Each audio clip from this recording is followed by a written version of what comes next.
buenos días a todas y todos. Les doy la bienvenida y agradezco su presencia en esta actividad del Instituto Electoral y de Participación Ciudadana del Estado de Jalisco. Me siento muy honrada al haberme sido conferida en esta 30 Feria Internacional del Libro de Guadalajara la distinción de moderar la presentación de la obra de Rodolfo Torres Velázquez. Bienvenido, Rodolfo. El voto en la democracia, presente y futuro. Este libro nos plantea importantes cuestiones y importantes desafíos también.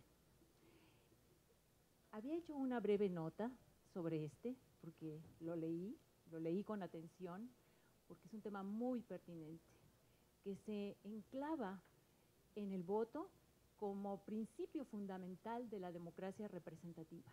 Lo aborda a la luz de los derechos humanos y luego entra en un tema de gran actualidad. Pero no lo voy a leer.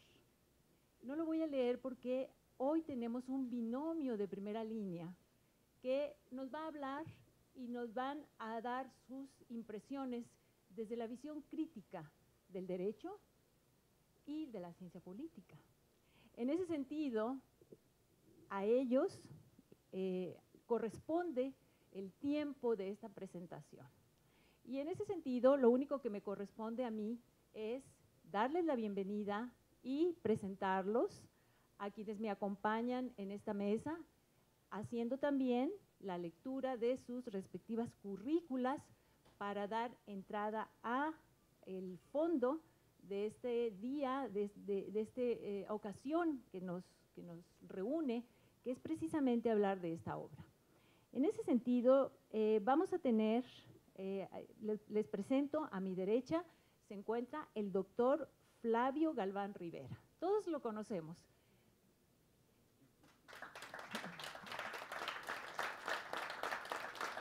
Y nos sentimos muy honradas y honrados de que esté con nosotros. A mi izquierda, el consejero electoral, Javier Santiago Castillo. Y a mi lado, el autor de la obra, de El voto en la democracia presente y futuro, Rodolfo Torres Vázquez. Bien. Entonces, ahora, la idea es que cada uno de los que están a los extremos, que concurren como comentaristas de este trabajo editorial, hablen durante 10 minutos y les voy a dar la palabra y al final al autor. Si hubiera al final la posibilidad de hacer algún intercambio de preguntas y respuestas, pues lo abrimos y en ese sentido esa es la idea de este formato. Entonces, en primer lugar, tendrá el uso de la voz para comentar la obra el consejero electoral, Javier Santiago Castillo, de quien voy a leer rápidamente su ficha curricular. Javier Santiago Castillo es licenciado en Ciencias Políticas y Administración Pública por la Facultad de Ciencias Políticas y Sociales de la Universidad Nacional Autónoma de México y candidato a doctor en Ciencia Política por la misma institución de educación superior. Desde 1990 es profesor investigador titular C de tiempo completo en el Departamento de Sociología de la Universidad Autónoma Metropolitana, Unidad Iztapalapa. Entre sus libros destacan los títulos PMT, La difícil historia, La reforma política 2009-2010 y Justicia electoral, conflicto político y democratización, 1987-2009. Es fundador de la Sociedad Mexicana de Estudios Electorales, SOME, y miembro de la Asociación Mexicana de Ciencias Políticas, AMECIP. En los procesos electorales de 1991 y 94 fue consejero en el 36º Consejo Distrital Electoral del Instituto Federal Electoral en el Distrito Federal.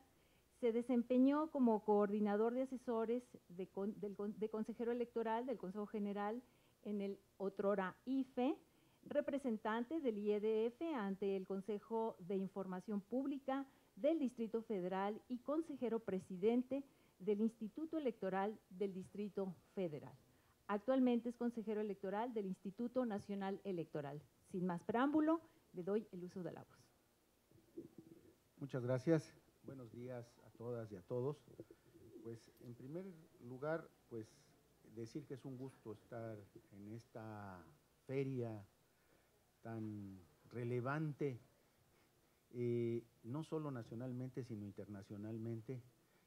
Agradecer la invitación a venir a comentar este texto y luego, pues estar con, diremos, antiguos amigos, o sea, de muchos años y de reconocida trayectoria y prestigio electoral, que pues esta relación, en particular con Flavio, se ha dado con coincidencias y con discrepancias, pero siempre con respeto y con buscando reflexionar sobre los problemas sobre los que coincidimos o discrepamos.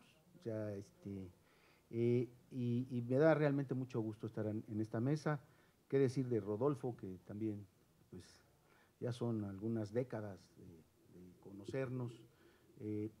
Beatriz, también muchas gracias, ¿no? Guillermo, muchas gracias.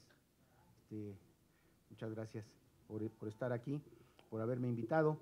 Y bueno, sin mayor preámbulo, intento entrar en materia.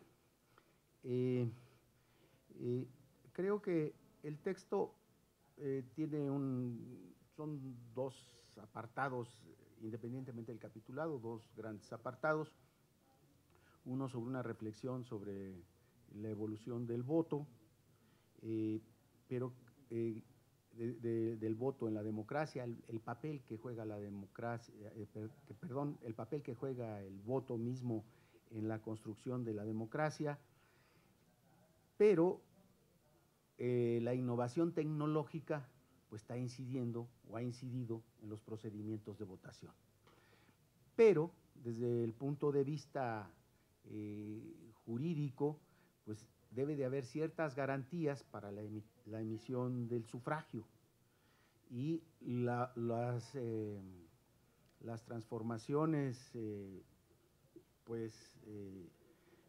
la tecnología deben de cuidar que estos requisitos básicos se mantengan, de emisión del voto se mantengan, como es la secrecía del voto, el que sea el voto unipersonal, ¿no? El que sea secreto, el que no existan influencias indebidas en el ejercicio del derecho a sufragar, ¿no? De los ciudadanos. Pues tiene que haber ese tipo de garantías. Y desde hace pues ya 2 décadas prácticamente, en el país se inició un tránsito lento a la utilización de las nuevas tecnologías para votar. En esto jugó un papel la urna electrónica, que en Jalisco hay urna electrónica, en el Instituto Electoral del Distrito Federal hay urna electrónica. Se sigue llamando así porque hasta que se apruebe la Constitución se cambiará el nombre. En otras entidades, Coahuila, en San Luis Potosí hubo intentos también de urna electrónica.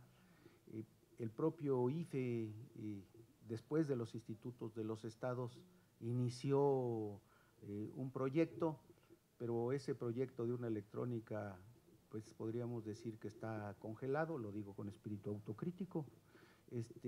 No ha prosperado y tiene virtudes, pero las tecnologías han evolucionado más allá de la urna electrónica. Y si la urna electrónica en sí misma tuvo sus dudas, ha tenido sus dudas y mantiene dudas de los actores políticos sobre su seguridad y la garantía plena del respeto al voto, por eso mismo prácticamente todos los diseños nacionales traen un boletito extra, ¿no? Una boleta, se imprime, el sentido del voto se imprime para dar certeza plena. Pero creo que esto es un aspecto de carácter cultural. En Brasil la urna electrónica se estableció como un mecanismo antifraude y aquí pues no dejamos de pensar en la posibilidad del fraude, ¿no? Aunque pues yo sostengo que pues de unos años para acá ya los mecanismos de fraude tradicionales como las urnas embarazadas, el carrusel, el ratón loco, todos esos mecanismos que fueron tan populares en alguna época, ya no se pueden realizar. El mecanismo en un país con la pobreza que existe en el nuestro, pues el mecanismo es fundamentalmente el clientelismo electoral. Entonces, pero la seguridad en el sufragio es uno de los asuntos a resolver. La legislación estableció que se abriera la posibilidad del voto electrónico desde de los ciudadanos residentes en el extranjero. Y bueno, la opción que se ha abierto es el voto por Internet y que se ha practicado en diversos países del mundo y pues en algunos de ellos, como Noruega, como Suiza, se han replegado, han dado un paso atrás y lo han retirado como práctica electoral por los problemas de seguridad. Y el asunto, creo que la oportunidad del texto es que el tema está a debate. Y además el Tribunal Electoral acaba de resolver una impugnación que se dio respecto a un acuerdo del Consejo General del INE que realmente se inclina por el voto por Internet, que sea el mecanismo de voto del extranjero. Yo solo pude dar una revisión superficial a la resolución. Perdón que no me refiera yo estrictamente al libro, pero el libro trata el tema y manifiesta sus desacuerdos respecto a la seguridad del voto por Internet, pero aspectos con los cuales su servidor coincide, pero la resolución del tribunal trae nuevamente al debate porque ratificó la decisión del Consejo General del INE, punto en el cual no estoy de acuerdo, no estuve de acuerdo en el Consejo General, no estoy de acuerdo con la resolución del tribunal, pero a diferencia de otros tiempos, el día de hoy no hay una decisión de una autoridad que no sea un asunto público y pueda discutirse públicamente. Y en mi caso, como servidor público, acato, pero disiento. O sea, no estoy de acuerdo en el sentido de la resolución del tribunal y con esta revisión superficial que he hecho, lo voy a hacer más a fondo y voy a escribir sobre el tema, pues no toma en cuenta una serie de aspectos importantes que son relevantes para la cuestión de la seguridad.